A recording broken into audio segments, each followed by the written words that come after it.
बिस्मिल्लाहिर्रहमानिर्रहीम। अस्सलाम वालेकुम डियर स्टूडेंट्स, कैसे सब ठीक हो? मेरे सब खैरियत से होंगे। अब स्टूडेंट यहाँ पे chapter number 8 10th science math का इसकी कुछ बड़ी इंपॉर्टेंट डेफिनेशंस हैं जो पेपर में बार बार रिपीट होती हैं। अक्सर इनमें से एक डेफिनेशन आ जाती है स्टूडेंट। तो चैप्टर नंबर 8 का नाम है projection of sides of a triangle. Student projection कहते हैं शेडो, साया। अब स्टूडेंट प्रोजेक्शन क्या होती है? हमारे पास कोई ना कोई ए और बी लाइन सेगमेंट है। स्टूडेंट इसकी प्रोजेक्शन क्या होगी? एक पॉइंट सी होगा, इसके ऊपर एक पॉइंट होगा। और स्टूडेंट इसकी प्रोजेक्शन क्या होगी? इसकी जो भी प्रोजेक्शन पड़ेगी इस लाइन के ऊपर ही पड़ेगी, लाइन सेगमेंट के। तो लिहाजा प्रोजेक्शन की डेफिनेशन क्या है कि आपके पास कोई लाइन सेगमेंट है ए बी, उसकी प्रोजेक्शन क्या होगी? हमारे पास उस लाइन के ऊपर एक पॉइंट होगा और उस पॉइंट की प्रोजेक्शन क्या होगी?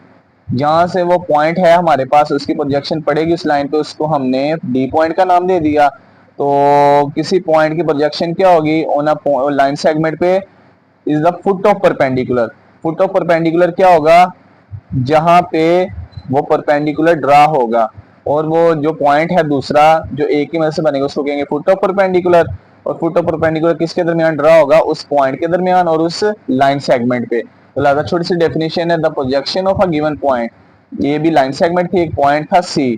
तो इस foot of perpendicular drawn from the point on that line. और स्टूडेंट यहाँ पे ये जो डी है ना, D is called foot of perpendicular. किसका foot of perpendicular? Which is drawn from point C to on line segment A B. अब next student यहाँ पे आगे लिखा भी है D is foot of perpendicular C D. C D line segment का foot of perpendicular होगा। अब नेक्स्ट स्टूडेंट आ जाती है डेफिनेशन जीरो डायमेंशन। अब स्टूडेंट यहाँ पे जीरो डायमेंशन के लिए सबसे पहले लिखा हुआ है हमारे पास एक लाइन सेगमेंट है। यहाँ पे एग्जाम्पल के जरिए देखते हैं, ए बी लाइन सेगमेंट है, एक हमारे पास लाइन सेगमेंट है सी डी। इसकी प्रोजेक्शन क्या होगी स्टूडेंट? यहाँ पे इसकी प्रोजेक्शन एक पोर्शन बनेगा, सी की प्रोजेक्शन ई, डी की प्रोजेक्शन एफ। अगर सी डी लाइन सेगमेंट एक पोर्शन है तो इसका पोर्शन एक प्रोजेक्शन ई से एफ होगी। तो ई से एफ प्रोजेक्शन है जो क्या कहते हैं परपेंडिकुलर है किसका? सी और डी का। अब यहाँ पे फिर इसी तरह से एक हमने ए बी लाइन सेगमेंट है, एक vertical line C D line segment draw की। इसकी यहाँ पे स्टूडेंट्स प्रोजेक्शन क्या होगी? C D line segment vertical की एक पॉइंट प्रोजेक्शन होगी ई। तो इसको कहते हैं जीरो डायमेंशन। सो क्या डेफिनेशन है? The projection of line segment C D on a line segment A B is the portion E F. एक पोर्शन होगा ई से एफ। वो कौन सा पोर्शन होगा? जो किस फुट ऑफ परपेंडिकुलर होंगे, ई फुट ऑफ परपेंडिकुलर सी का और एफ डी का।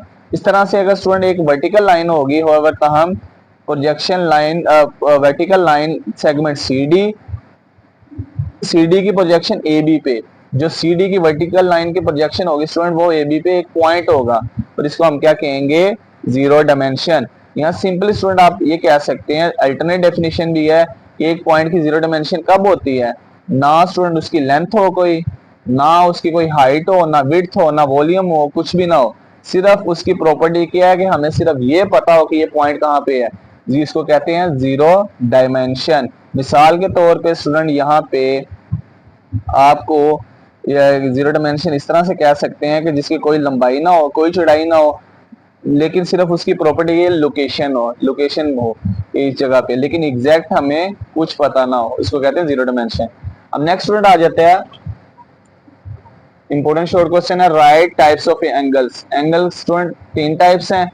फर्स्ट एंगल को कहते हैं एक्यूट एंगल, सेकंड को ऑब्ट्यूस एंगल, थर्ड को राइट एंगल। अब स्टूडेंट तीनों एंगल्स की डेफिनेशन है वन बाय वन, इंतहाई इंपॉर्टेंट है। Define acute angle. स्टूडेंट एक्यू ए बी सी एक रे बनाई। स्टूडेंट अगर देखा जाए अगर ये स्ट्रेट लाइन बिल्कुल होती तो ये 90 का एंगल, ये 90 से कम होगा एंगल। ऐसा एंगल जो 90 डिग्री से लेस हो उसको कहते हैं एक्यूट एंगल।